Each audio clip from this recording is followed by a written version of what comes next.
Okay, so we are back here again with the Chrysler 1990 Chrysler Imperial, and I've gotten the floors fixed and I've been driving it for a few weeks. I had to replace the speed sensor in it, and I believe I'm also having problems with the map sensor because it will just not have power at times. You step on the gas, nothing happens, it'll backfire, and so I've gotten a few sensors here.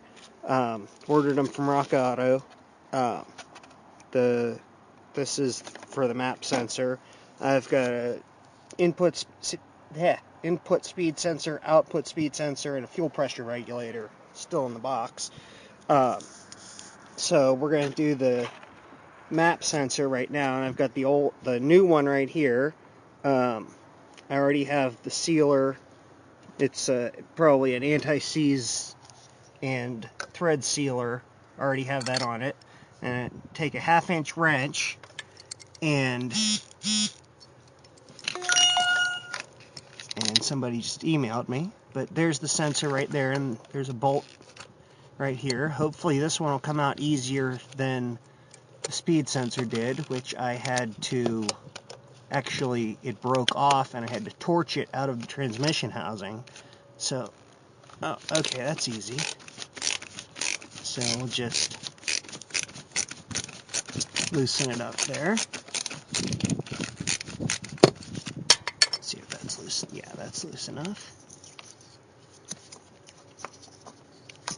Okay, there we go. Can't tell. There doesn't look like that's an original Chrysler part. There's no Pentastar marking on there anywhere, but there is a bunch of gunk on the end of it there. So, okay, let's grab the other one. See if we can find the hole. Thread it in there.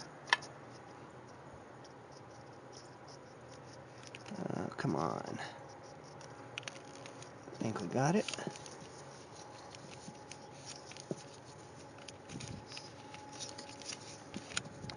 Want to make sure I'm not cross-threading it.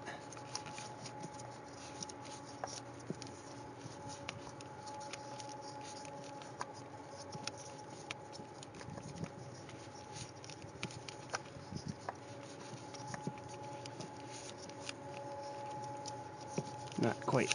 There we go. Not the easiest thing to do with one hand.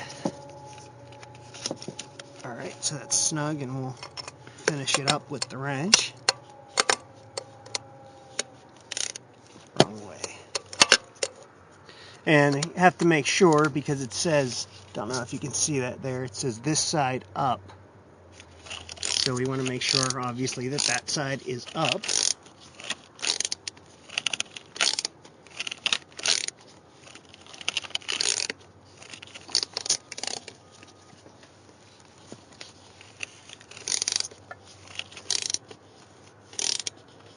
Almost there. And there we go. Connect the wiring. Simple plug.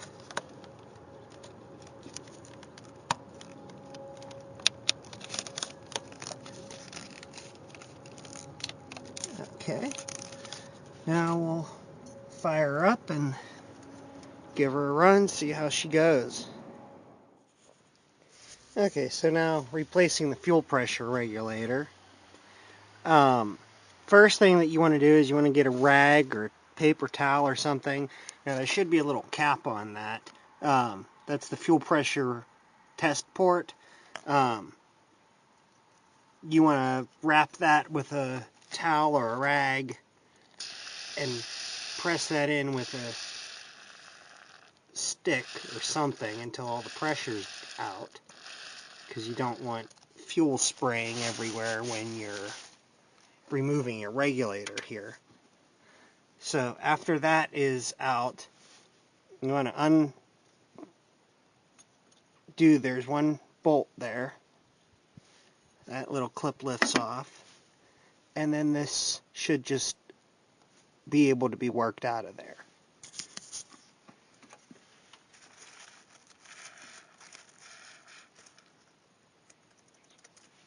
Okay.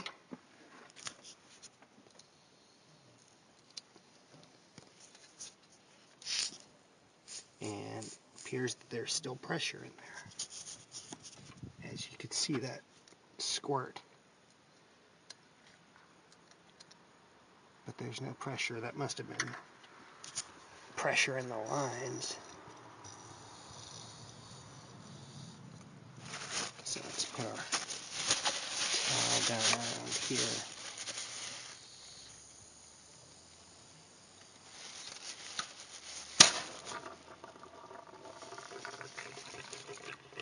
Okay.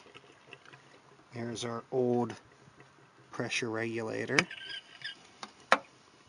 and our new pressure regulator. And that should just push in like that.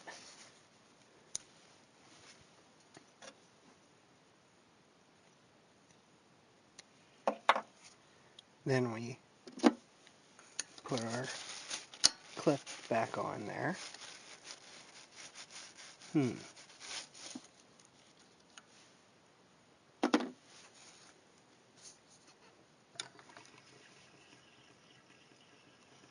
let's take a look at that.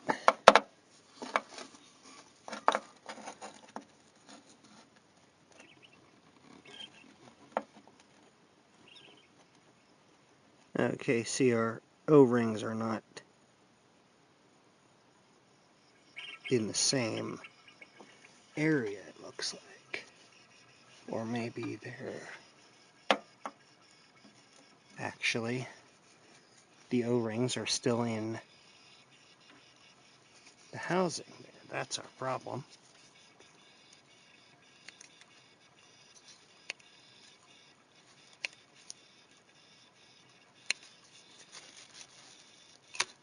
There we go. Now it should fit.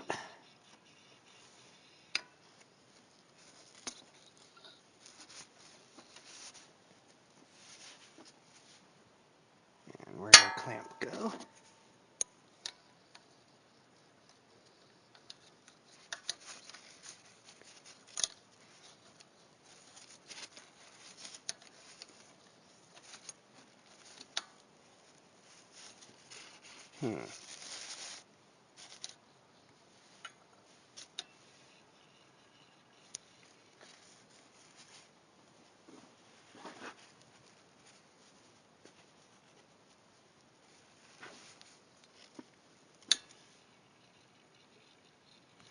Maybe we have to put our O-rings in there first,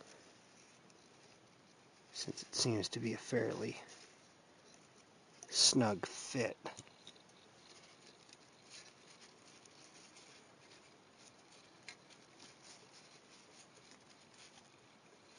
Now let's try it. There we go.